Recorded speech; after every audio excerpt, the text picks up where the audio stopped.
Hey everybody, welcome to Tattva Tuesday. This is Lindsay Warwick, the conduit on Spotify, YouTube, and Apple Podcast. So excited for my guest today, Kelly Kolodney, the Angel Raphael. Welcome. Hi, how are you? Hi. So this is so exciting. I feel like you and I have been, messaging back and forth for months. I thought of you immediately when I got the download from Archangel Michael to do this podcast. The concept of the podcast is to interview different, beings about their spiritual journeys, their conception of God, goddess, source, and talk about their offerings. And yeah, I'm really excited that you're here. So I want to tell the listeners or the viewers how I met you. And I don't Okay. know if you remember because it was a long time ago. Yeah. I was at the Prancing Peacock Yoga Studio, and hmm you were doing a group channeling session. And I just was super drawn to your energy. And I ended up scheduling with you in your home. And I'm not sure, are you like in the same home as 2010, I am. I'm in the 11? same home. Yep. Yeah, do you still have those doves? I no, I not the live doves. No, I don't. Yeah, so you had these live doves and you let me hold them. And Oh, you came into the channel, right? You did your toning and you came into the channel and you told me I was the channel for Archangel Michael and talked to me about my relationship and my past life with Mary Magdalene and all these things. It was very overwhelming at the time. But now uh-huh. that I've come into my spiritual work, as a shamanic rose priestess, working closely with the Mary Magdalene energy, and of course, always working with Archangel Michael. Yeah, we're here. So that was like 12 That's years ago. wow, that's amazing. That's amazing. Yeah, so why don't you tell everyone about your spiritual journey? I know it's like, a light subject. Yeah, very light subject. Well, I was always kind of open to things and felt things as a child and was pretty tapped in. People would come to the door and I'd say to my mom, "Oh, that person's getting divorced and there you have cancer or whatever." And she'd say, "How do you know that?" So I was already kind of had that sense and opening. But in 1989, I was a college student, and my brother-in-law at the time, who lived in Yardley, Pennsylvania, was doing a type of chiropractic work called network. And I would come home during break on college visits and lay on his table, and he would do this work on me, very gentle touch.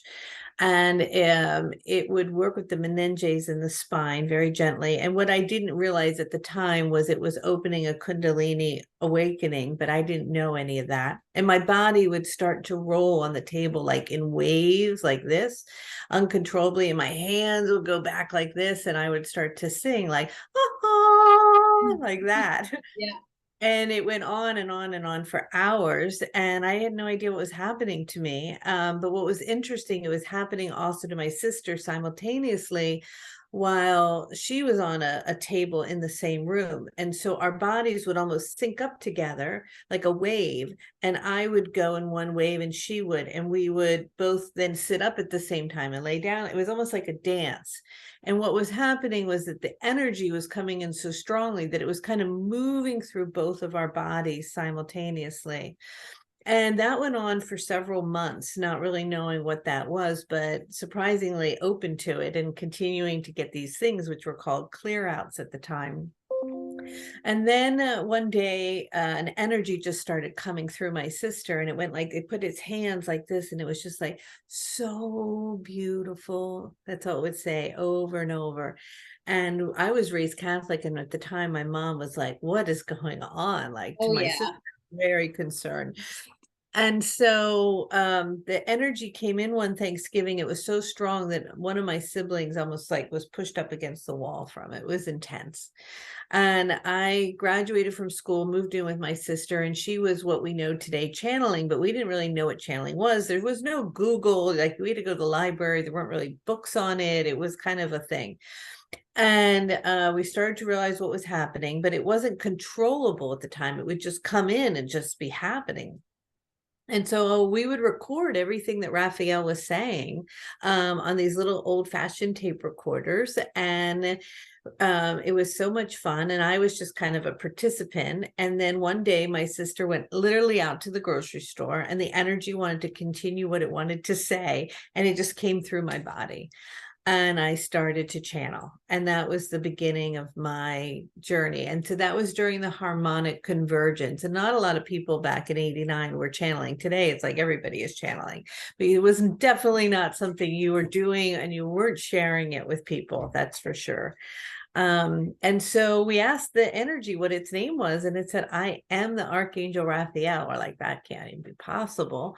And we were so humbled that that could even be a possibility. And then we started to work with the energy. And in addition to that, some other beings came through over the years, many different ones. And I decided to just pretty much stay with Raphael's energy, at least in large groups and things, because it's such a high frequency and it's easy for me to manage. Yeah.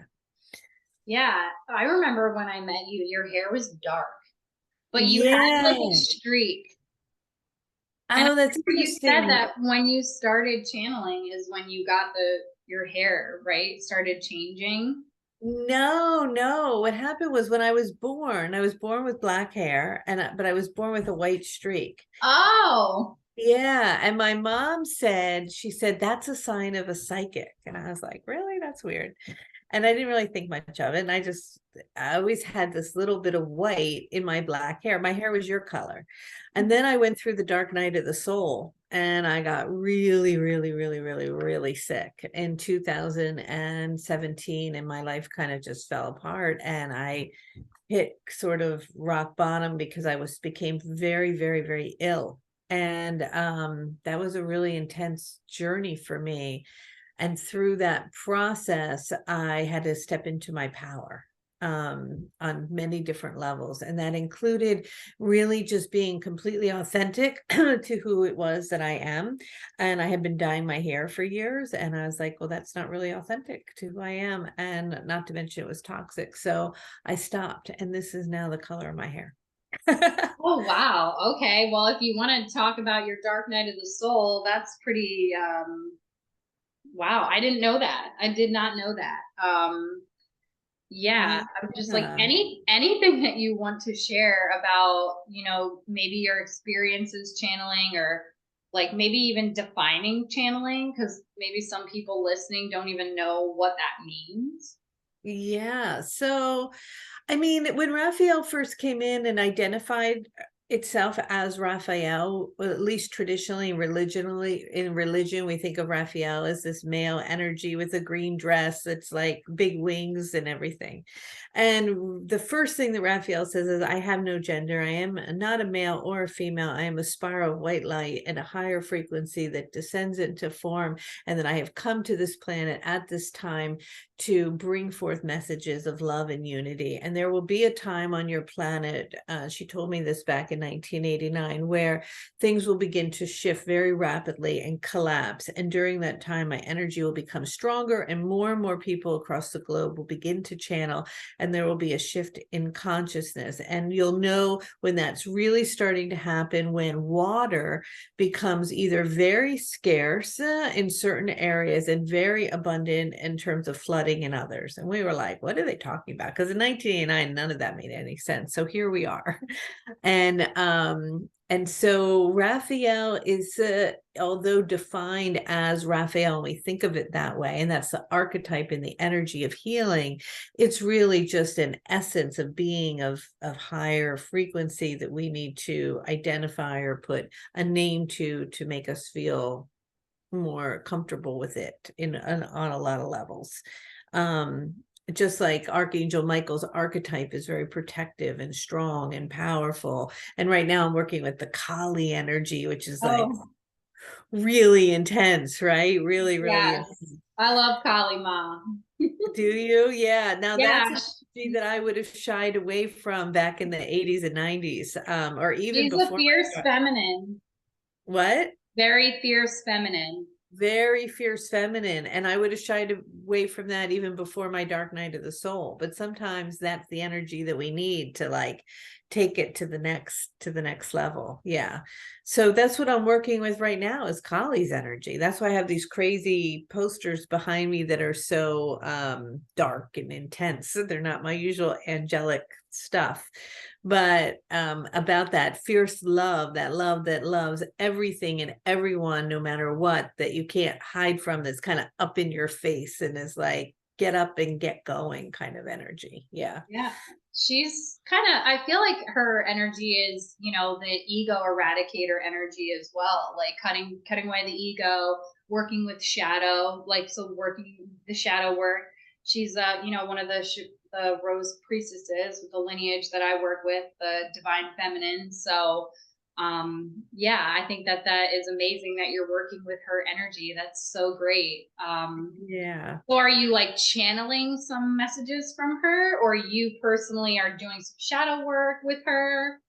Well, I received a download about a year and a half ago where Raphael came in and talked to me about these 33 codes of light that sort of wants me to be a facilitator or vessel to transmit to the world. And all of the codes are different, but they're awakening the light body and the template within. And as I go through them, they kind of reveal themselves as we go along. And the code that I'm teaching right now is the personal power code, and we're working with Kali. And so yesterday I channeled in a way that I never have in my life, because I had to almost, my eyes were open, and the energy was, Raphael's energy is sweet and tender and loving and soft, but Kali was like right up in everybody's face and like looking at them and no place to hide, very powerful. And so this is new to me, but people are having profound breakthroughs because we don't really have time right now to be small. We don't have time to be on not our true self or unauthentic or the victim. All of those old energies have to fall away. Like, you're not going to make it through these changes on the planet if you're still holding on to that stuff. So in any way that I can support facilitating people to like come into their power, I just think it's really important. And I know I had to go through it myself, so I can relate if they're not in their power or how they're feeling. Yeah. I mean, do you want to talk a little bit about your own experience with your dark night of the soul? Sure. I mean, I just got really, really sick. I had Physically a sick. physically sick. Yeah. Yeah. And I didn't know that I was going to make it. I was so sick. I couldn't function. I couldn't move.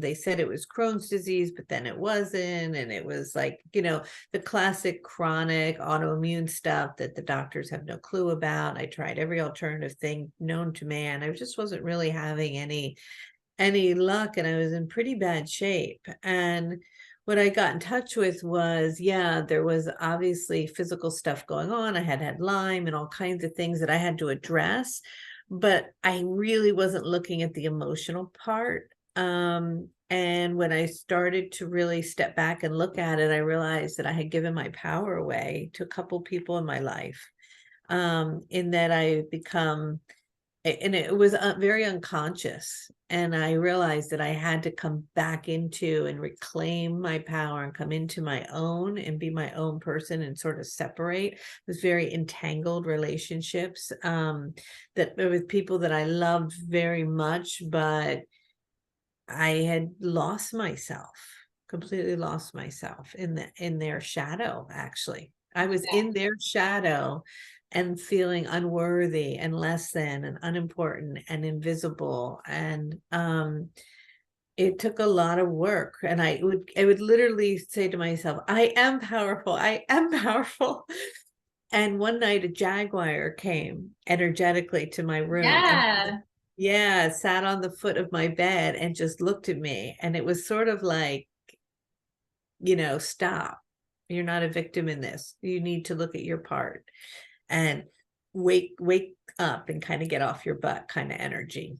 I just got chills because the jaguar is the protector and overseer of the middle world, depend in shamanism. So Oh, wow. dependent, I just got chills. Yeah. Dependent on, the lineage or the culture of the shamanic, systems. But I learned in the like South American, Peruvian, the jaguar is the overseer of that middle world realm, which is like, so you have the lower world, right? And then you have the middle Right. world, and then the upper world. So Yeah. the middle world is like the here and now and our humanity and all this. So that's so powerful that the jaguar visited you, I think. Yeah, And really it powerful. woke you And I up. always, what? Did the jaguar wake you up? He woke me up and I started drawing and painting him and connecting with him. And he kind of walked with me on my journey to go back into my power.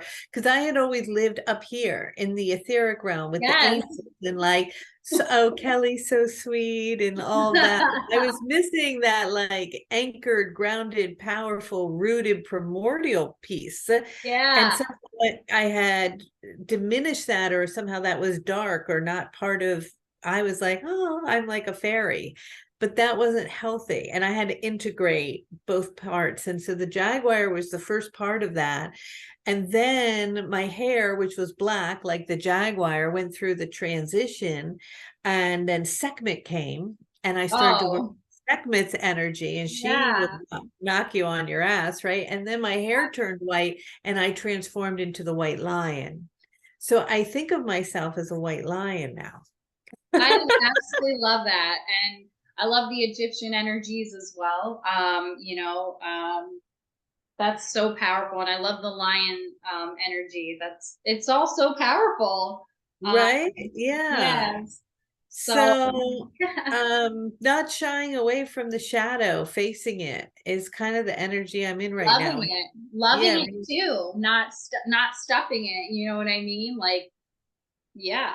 yeah, not repressing it, not pushing it down. And I think that was a huge part of my illness that was sitting in the solar plexus, was not being in my power, but also pushing so much repressed stuff that needed to be said that I didn't want to say into the bowels. And a lot of people who are dealing with digestive issues, they're just not digesting life, and it's a pushing down until it starts to turn into something. So it's interesting. I Yeah. definitely think that mind body spirit connection is so strong. And so then what happened once you started to really empower yourself and like clear that solar plexus is you started to heal?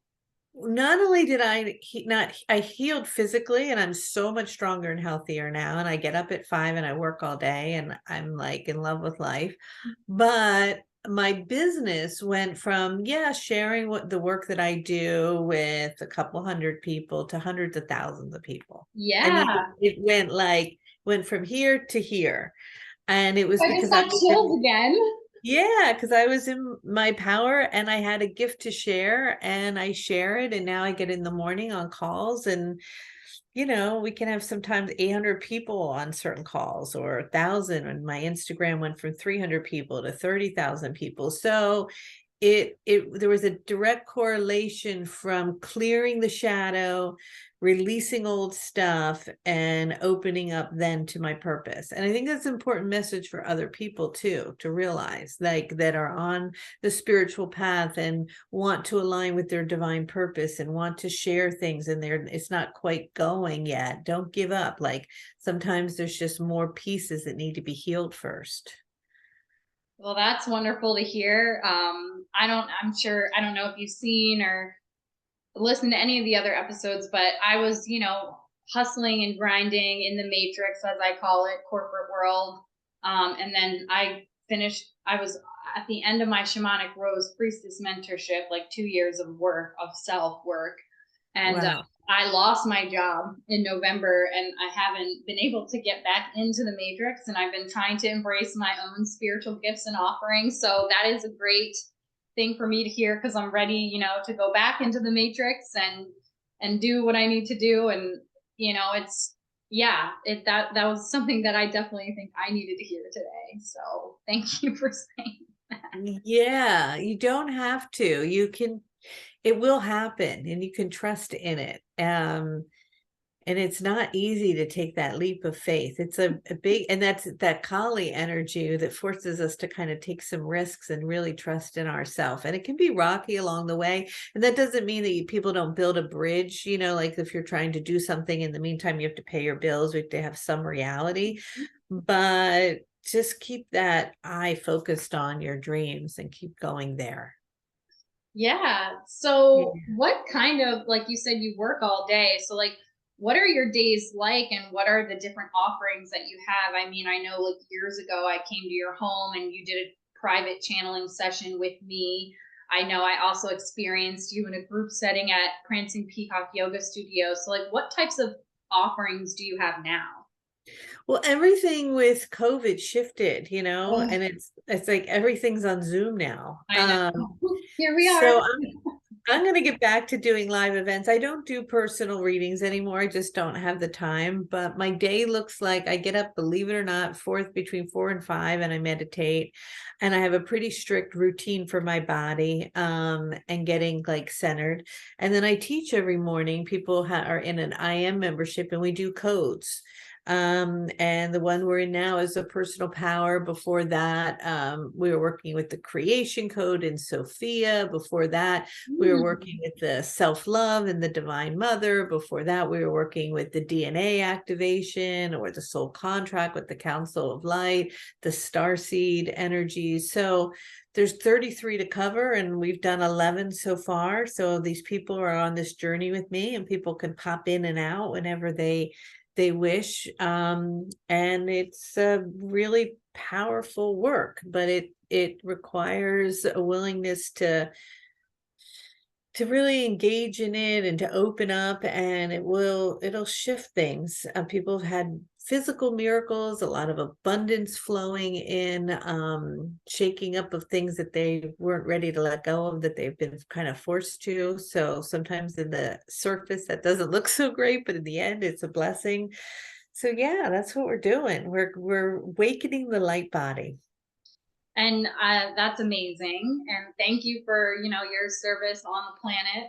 And so you mentioned Sophia and codes. So I don't know if you've ever heard, have you heard of the book, The Sophia Code? Yes, I have. Isn't that funny? Yeah. Yeah. Have you gone through it?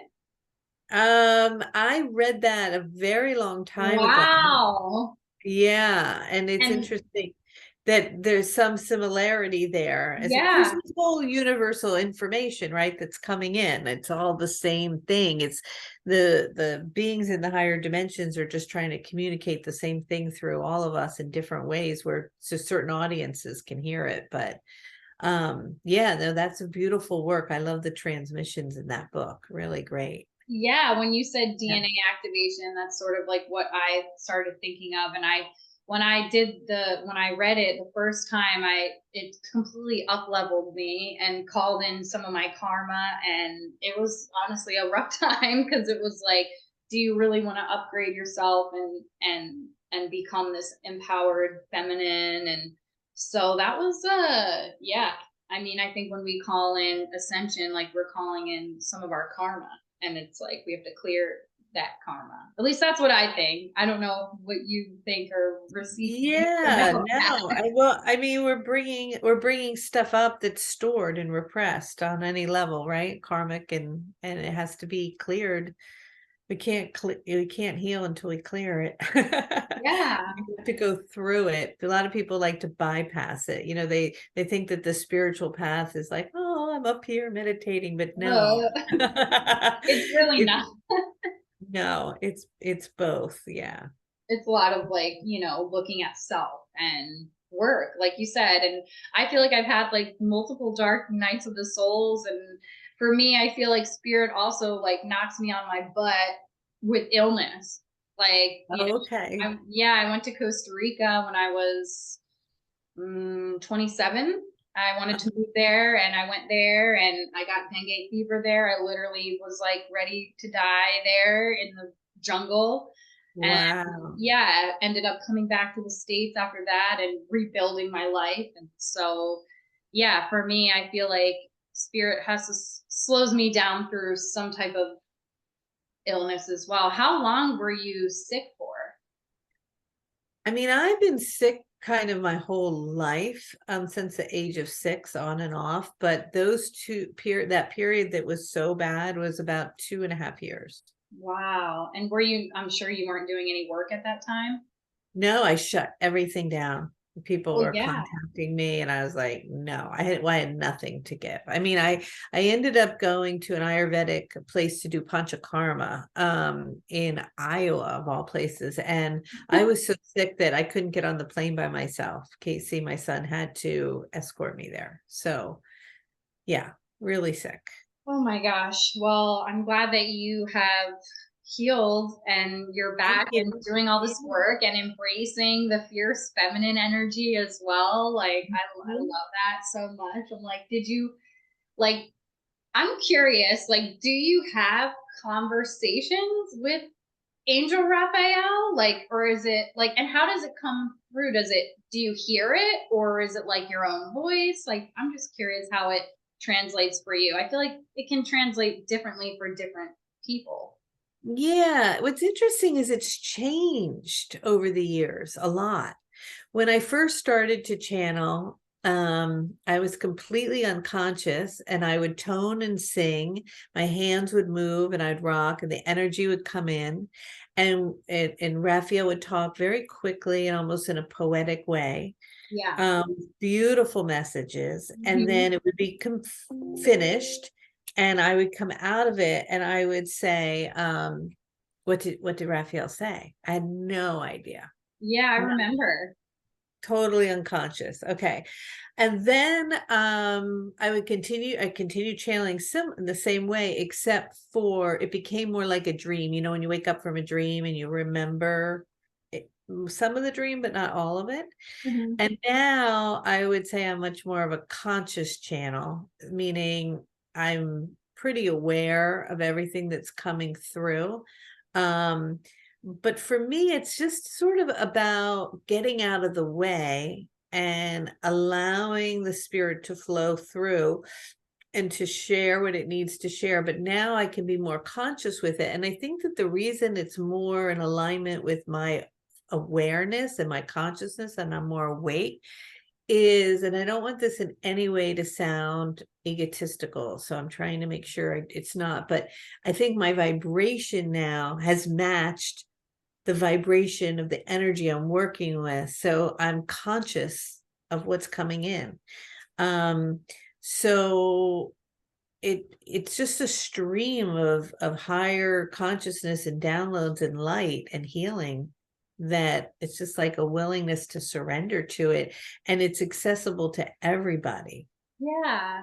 And Yeah. so that, and I don't think you sound egotistical. To me, that's sounds completely logical as far as raising your vibration to what you're channeling. And when you say, other people can access it, like, what are the things that you do to stay a clear channel? So I'm sure you saw, but I refer to myself, the message came through from spirit a couple of years ago. I was actually in an abusive relationship and my voice was silenced and I felt closed down. And I mean, I feel like I'm primarily working with Archangel Michael. And so the message was to call this the conduit, which is, conduit, a channel. And so I'm curious the things maybe you do or that you can suggest to people to be clear conduits. Well, I mean, Raphael at the time said, if you want me to come through, you need to really clean up your diet. So that was number one. You have to be in the highest personal vibration you can to match it. So all the things that we normally would think of, right? We need to meditate, obviously. Yeah. It's not like you can't like get around this stuff. You got to do the work. You have to eat as really clean and pure as you can, move your body, be in nature, connect with nature, ground into the earth, and do the shadow work. Yeah. And so when you say clean up your diet, what are your thoughts on, like, does that mean like being like a vegan or does that mean what, like the like eating clean and that works for your physical. I call these the meat sacks. Like what works for my meat sack might be different than your meat sack. So is there Exactly. a specific diet that Raphael, or is it meat sack? Why am I like blah blah blah? It's a lot of energy. Is it meat sack specific? Yeah, I don't think so. Raphael will say if the more sunlight that's hitting it, the better. The Yeah. less light that's hitting it, the worse. So if the sun hit it and you were able to pick it in your yard, number one, obviously, that's the thing you want to be eating, that's local, that's organic, that's fresh. And every time it gets more and more and more and more removed from that with more and more and more packaging, the more packaging it has and the more removed it is from source, then source can't align with its frequency. Mm-hmm. Because you're connecting with high source energy that has to meet matter, because the spirit is merging with the form that you're in, that lower dense energy. And if that energy is vibrating at a frequency that's so foreign to it, then you can't channel because you can't match with it. So the higher frequency food you can eat, whatever that means for you, and for some people that might be plant-based, and for others it might mean, okay, I'm going to have some fish and chicken and eggs or whatever. But and everybody's different, and so I'm not to say what one should not do around that, but definitely processed food of any Oh yeah. kind, all that stuff 100% out, because the denser you are, whether it's your shadow emotional stuff or it's your physical stuff or it's your spiritual relationships, then the energy that you want, the conduit, you can't be a conduit to match the frequency you want to bring in. Mm-hmm. Well, thank you for sharing that, because Sure.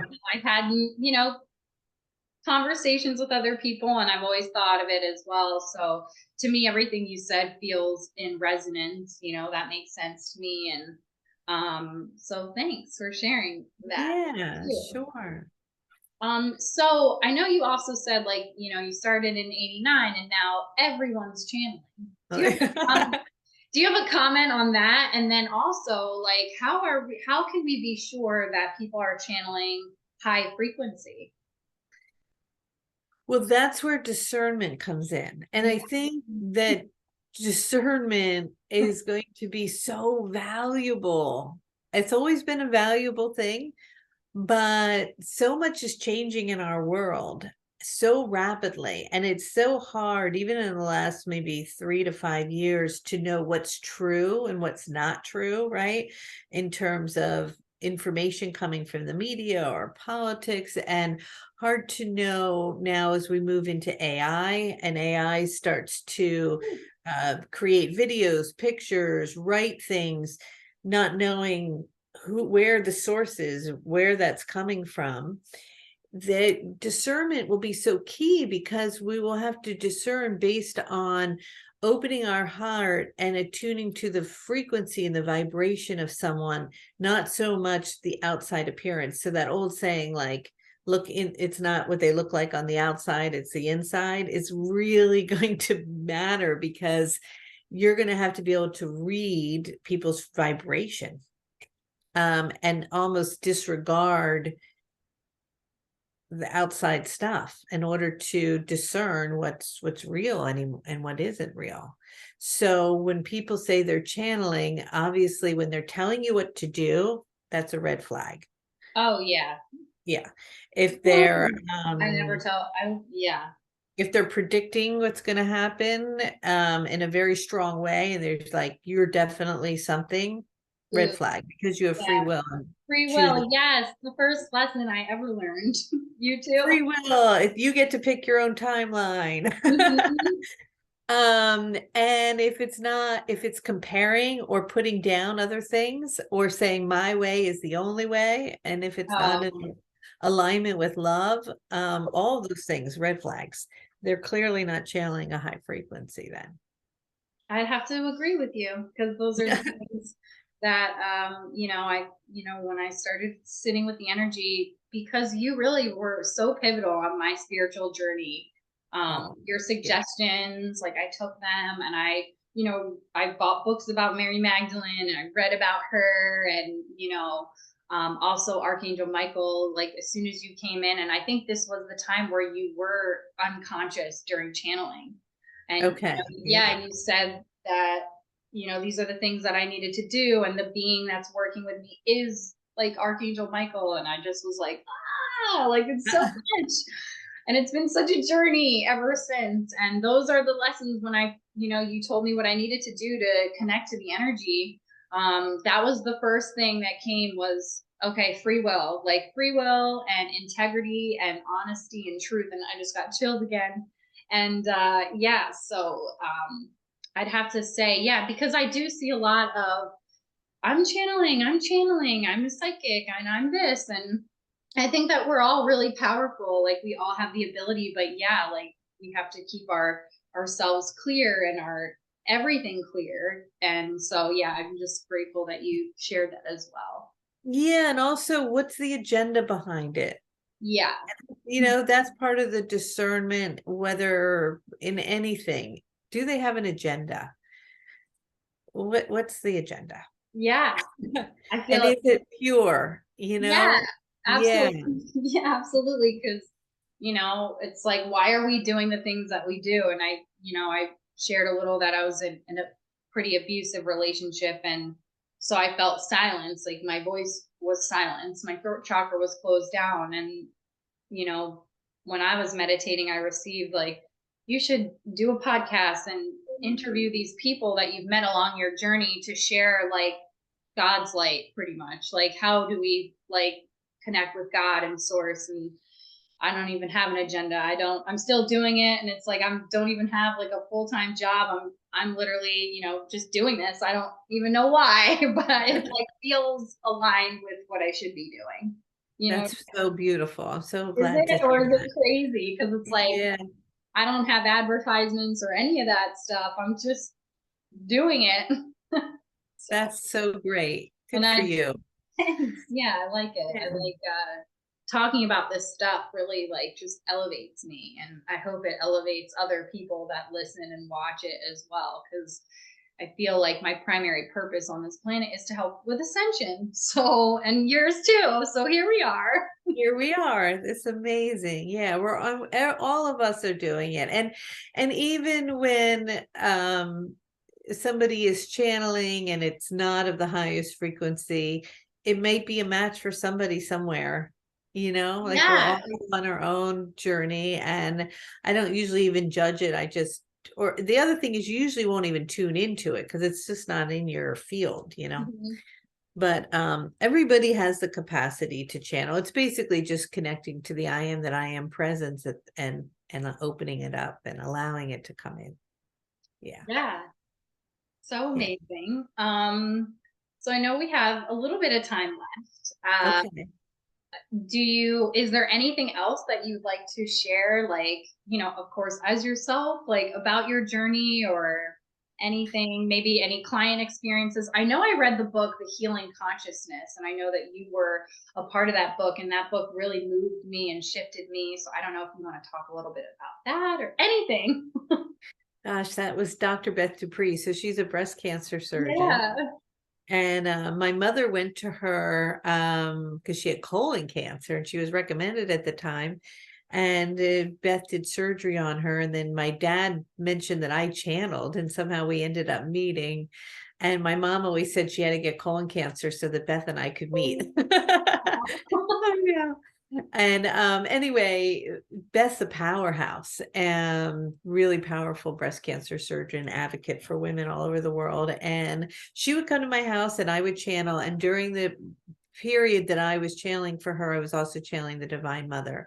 And Mary talked a lot at that time about the contamination in our ability to love and nurture ourselves, and how that then gets hooked up into the breast and the clogging of the ducts and the cancer, and its relationship also to Mother Gaia and our how toxic she is and how much we have damaged her, and like the interrelationship between all that was really fascinating. So that, I think some of those passages are in Beth's book.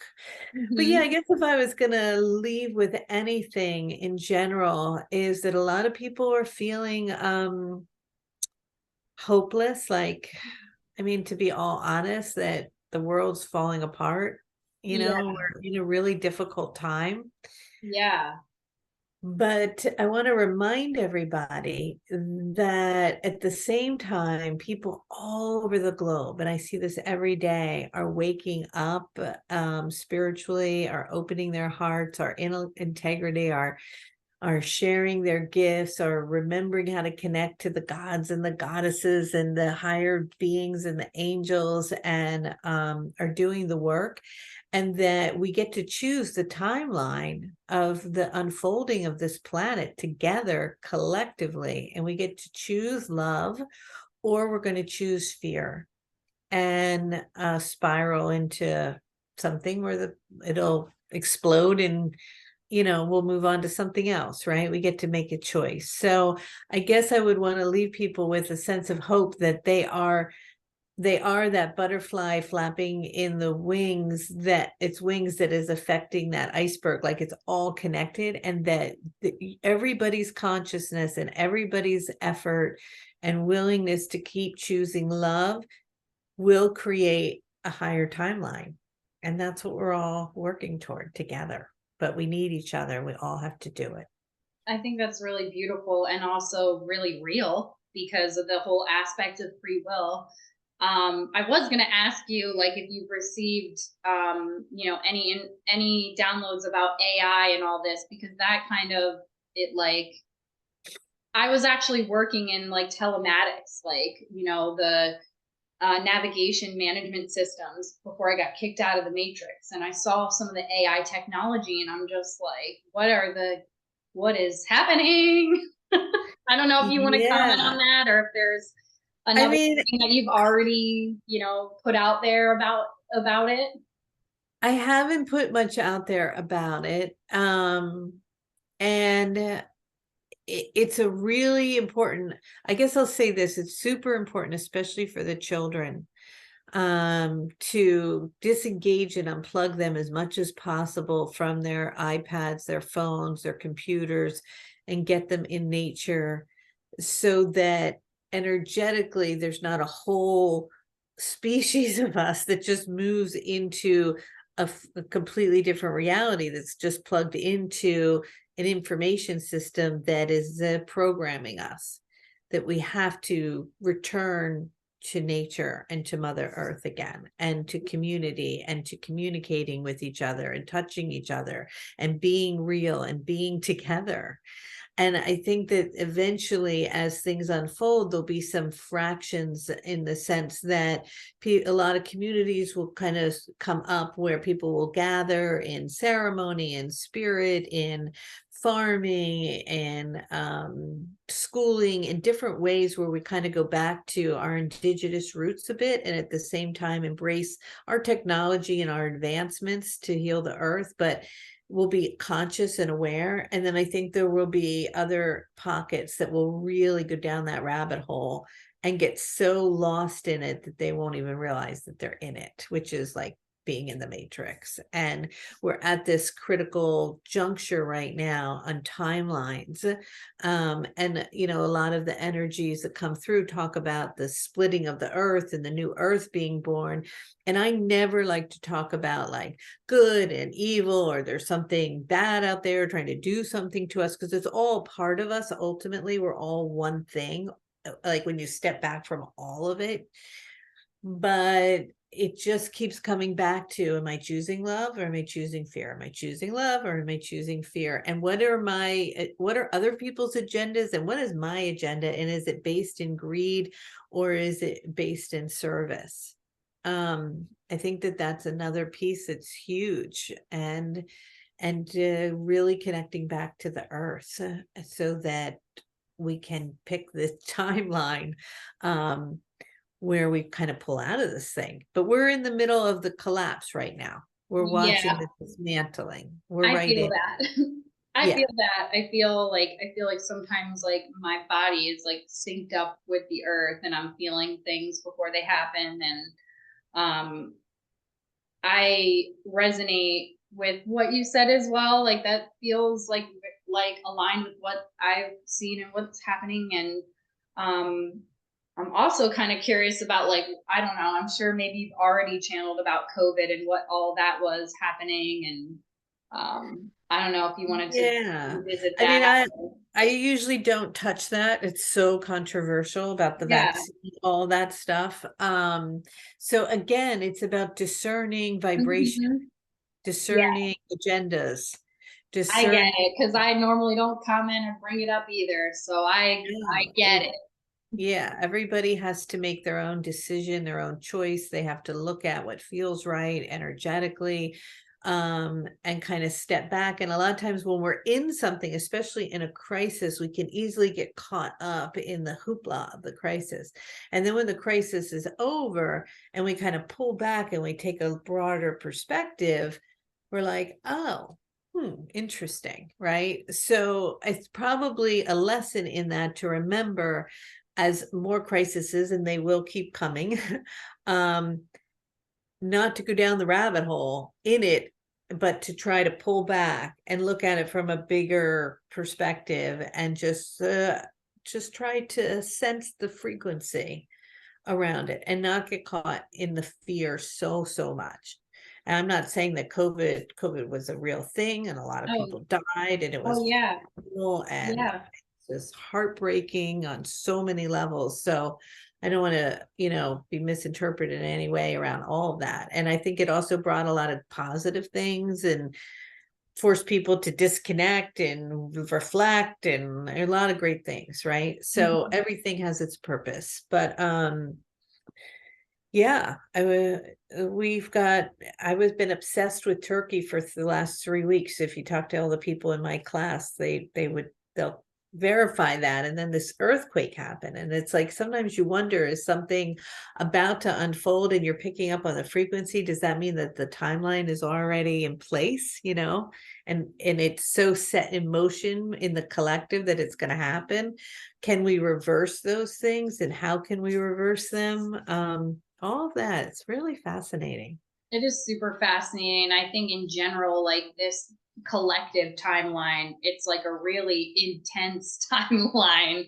I feel Yeah. like, you know what I mean? I mean, I was born in 88 and I'm like, what is going to happen like going forward? And then also like I wonder, and I don't know, like all these like questions are coming up and we have like 9 more minutes, but Okay. like do you think that like we've as souls like we've been here before and we're just like going through it again as a collective group, or like what is your concept of that, or like what have you Definitely. received about that? I don't know where that's Oh, coming from, but definitely. Definitely. I can say for sure I believe that. yeah, Yeah, no, we have been here. We signed up. If you're here on Earth right now during this time, you signed or up. any time, you signed up for it. So don't kid yourself. And you have a mission and a purpose and something to do to add to it. And we have a chance, just like we've had in other civilizations, to choose love. And sometimes we choose the greed and we fall. Yeah, So and then we do it again, and we're gonna have to keep doing it till we get it right. yeah.